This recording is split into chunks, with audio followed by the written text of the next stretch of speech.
અમે વર્ષોથી આ અભિયાનમાં જોડાયા છે ને વર્ષોથી આની પ્રોડક્ટ યુઝ કરીએ છીએ, વર્ષોથી ન્યુટ્રિશન ખાઈએ છીએ, ગામા ખાઈએ છીએ અને ત્યાં સુધી કહી શકું એક વ્રતની સાથે ચાલીએ છીએ તો કહી શકાય 100% સ્વાસ્થ્ય સારું થઈ જાય. થાય ને?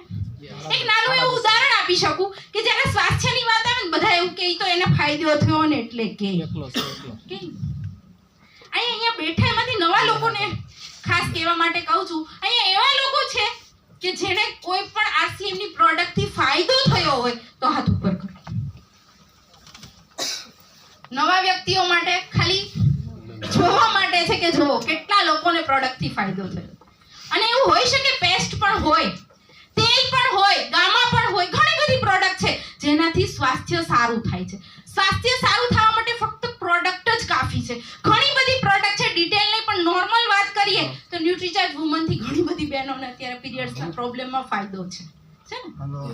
ન્યુટ્રીચાર્જ વુમન ની સાથે સાથે ઇન્ટરમિડિયેટ વોશ આવે છે જેનો ઉપયોગ કરવાથી બહેનોને ફાયદો છે અને જેન્ટ્સ માટે પણ આવે છે તો ભાઈઓને પણ ઘણા બધા રિઝલ્ટ છે. ત્યાં સુધી કહી શકું હમણાં એક નવી પ્રોડક્ટ લોન્ચ થઈ, હેર રિવાઇવલ કિટ. ખબર છે? યુઝ કરી જ કોઈએ? વાવ, ખૂબ સરસ. રિઝલ્ટની વાત કરું, ગજબનું રિઝલ્ટ છે. ગજબ એટલે ગજબનું રિઝલ્ટ છે. જે લોકોએ 1.5-2 મહિના યુઝ કરી છે ને એને એકદમ ટ્રાન્સફોર્મેશન આવી ગયું છે વાળમાં. ત્યાં સુધી કે ટકો હોય, એકદમ ટાલ હોય, એમાંય નાના નાના બેબી હેર આવે છે. ગજબ નો કહેવાય? જેને કોઈ વાળ જ નહોતા એ લોકોના ટકામાં પણ વાળ આવી જાય ત્યાં સુધીની ગેરંટી, એવું કહી શકાય. કંપની ગેરંટી નથી આપતી, હું કહું છું કે એટલું ગજબનું રિઝલ્ટ છે. અને શા માટે રિઝલ્ટ છે? કારણ કે એમાં કલર, કેમિકલ કે એસેન્સનો ઉપયોગ થયો જ નથી. જ્યારે ઋષિમુનિ વખતમાં જે વસ્તુઓનો ઉપયોગ થતો હતો એ જ રીતે એનો પ્રયોગ કરી અને આ કીટ બનાવવામાં આવી છે. ત્યાં સુધી કહી શકાય એમાં ભસ્મ, જે ભસ્મ આપણે જૂનામાં ઋષિઓ વાપરતા એ રીતનો પ્રયોગ છે. ખલહરમાં પીસવામાં આવે છે. અત્યારે બધા મિક્સર, કોઈ પણ મશીન લઈ આવે અને એનાથી પીસે એટલે એમાંથી આયુર્વેદિક તત્વો ગાયબ થઈ જાય. અને આપણે ખબર હોય તો આપણા ગઢિયા મોથિયું તેલ બનાવતા. ખબર? મોથિયા તેલની સિસ્ટમ હતી, જે લોકો કાઠિયાવાડમાં રહ્યા હશે ને ખબર હશે. તો ત્યારે ઉકાળતા, બધી વસ્તુ તેલમાં નાખીને ઉકાળતા. શું કામ? એના એ તત્વ જે ગુણકારી હોય એ પ્રોડક્ટની અંદર આવી જાય, મતલબ માથાના તેલમાં આવી જાય. એ જ સિસ્ટમ આપણા રિવાઇવલ કિટના તેલમાં પણ અપનાવવામાં આવી છે. તો ગજબ છે કે નહીં? કોઈ પણ કેમિકલ નહીં અને સાથે સાથે યુઝ કરવાથી લોકોને બહુ બધો ફાયદો છે. આવી તો ઘણી બધી પ્રોડક્ટ છે. પ્રોડક્ટની વાત કરવા રહીએ તો મને નથી લાગતું આજનો દિવસ પૂરો થાય. એક પ્રોડક્ટમાં એટલી તાકાત છે અને એનો અહેસાસ લેવો હોય ને તો પહેલા મહેસૂસ કરવું પડે. મહેસૂસ કરી શકાય? ચાલો એક પ્રોડક્ટ હું વાત કરું અને બીજી પ્રોડક્ટમાં મહેસૂસ કરાવીશ. કઈ રીતે? કારણ કે જ્યાં સુધી અનુભવ ન થાય ત્યાં સુધી મજા ન આવે, ઊંઘ આવે. આવે ને? કેટલા લોકોને ઊંઘ આવે છે પહેલા તો? કોઈ નહીં? પાકું? ચાલો મોરિંગાની વાત કરીએ. મારા માટે પ્રિય વસ્તુ છે એટલે હું એકવાર તો મોરિંગાનો જિક્ર બધી જ મીટિંગમાં હોય જ. મોરિંગા સાબુ યુઝ કર્યો છે કોઈએ? વાવ, એકવાર પોતાના માટે ખાલી યુઝ કર્યો કે મહેસૂસ કર્યો છે? આ બે વસ્તુ અલગ અલગ છે. યુઝ કર્યો છે કે મહેસૂસ કર્યો છે? કારણ કે યુઝ કરવું અને મહેસૂસ કરવું બે વસ્તુ અલગ અલગ છે. યુઝ કરવું એટલે ખાલી વાપરીને પૂરો કરી દીધું, આવાય માણસો હોય. અને મહેસૂસ કરવું મતલબ એની અંદરથી કઈ ફિલિંગ આવે. હું આજે તમને અનુભવ કરાવું અને પછી હવે ઘરે જઈને ત્યારે મોરિંગા સાબુ યુઝ કરો ને ત્યારે યાદ કરજો મને. બરાબર? મોરિંગા સાબુ એક એવી વસ્તુ છે, ત્યાં સુધી કહી શકું પહેલા તો કેમિકલ ફ્રી છે, પેરાબિન ફ્રી છે, સલ્ફેટ ફ્રી છે, એમાં કોઈ પણ જાતનું કેમિકલ નથી. સરગવામાંથી બનેલો છે, સાથે સાથે દૂધ છે અને એની સાથે સાથે એમાં મધ છે. શું છે? શાહી વસ્તુઓ છે. મતલબ કે એવું કહેવાય છે કે પહેલાના રાજા મહારાજાના જમાનામાં જે પ્રોડક્ટ યુઝ થઈ અને રાજા મહારાજા નાહતા, ગુલાબની પાંખડીઓ નાખતા, એ લોકો મધ વાપરતા, આ બધું જ વાપરતા ને.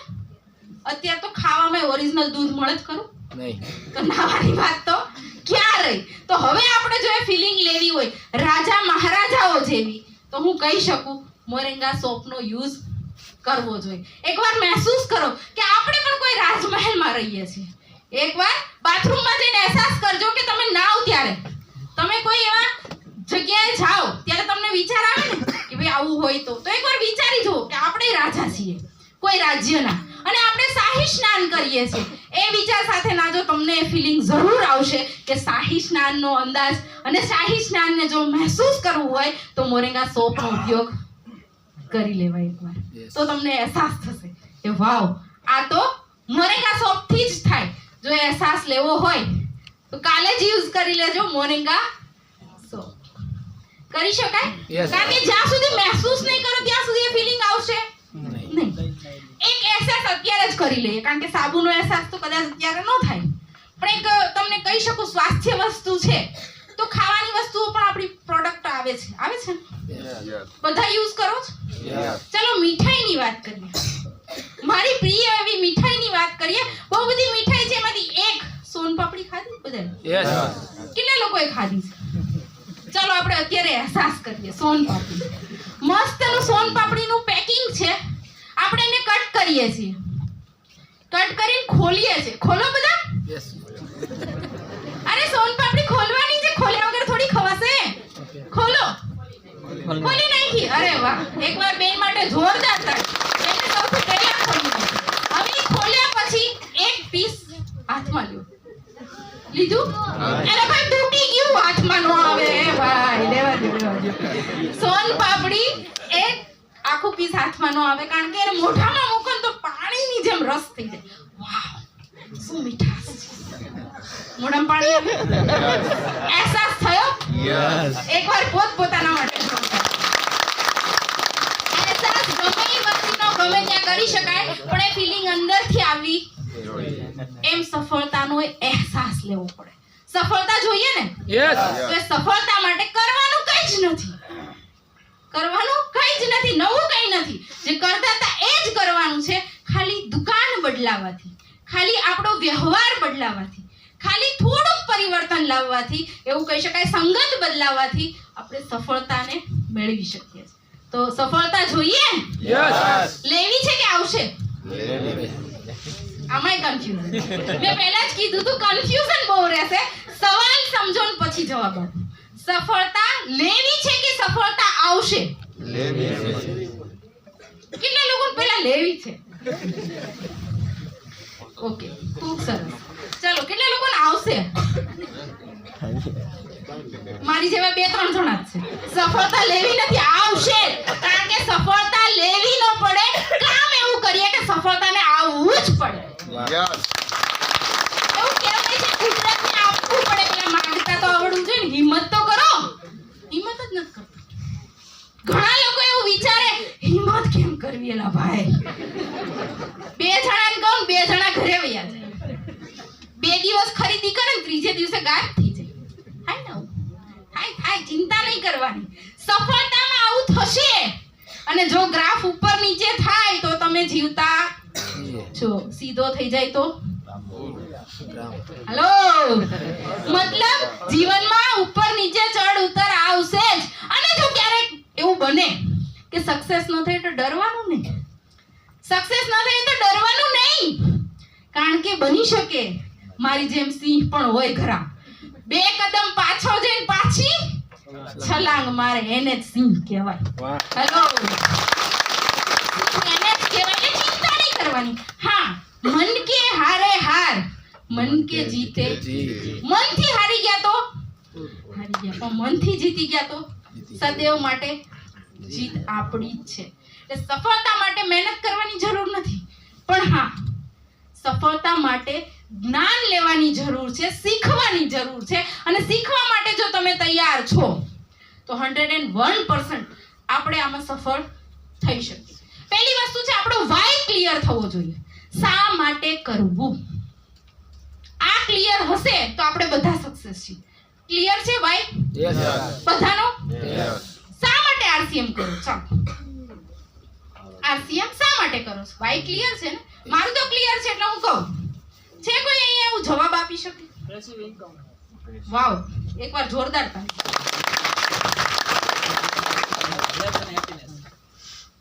Health and happiness. ગજબ. હેલ્થ, વેલ્થ અને હેપીનેસ. આ 2 લોકોનું ક્લિયર છે મને એવું લાગ્યું. બાકી કોઈ? રોયલ્ટી. કોઈ નહીં? જોરદાર તાલી. મતલબ લોકોને માઇન્ડમાં ક્લિયર તો છે પણ હજી બધાને ક્લિયર નથી. વાય ક્લિયર નથી ત્યાં સુધી કોઈ પણ ગમે એટલું ભાષણ આપીને જતું રહે કે લીડરો કઈ થાકી જાય, કાંઈ થવાનું વાય ક્લિયર થવો જરૂરી છે.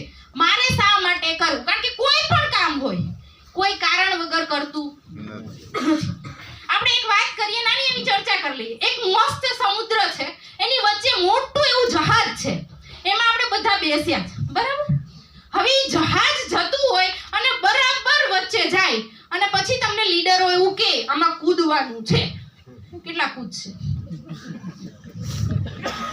હાલો, પણ કોઈ કૂદશે નહીં. અને એમ કહેવામાં આવે જે કૂદી જાય એને 1 કરોડ રૂપિયા આપશું તો એમાંથી કોઈ સાહસ કરશે?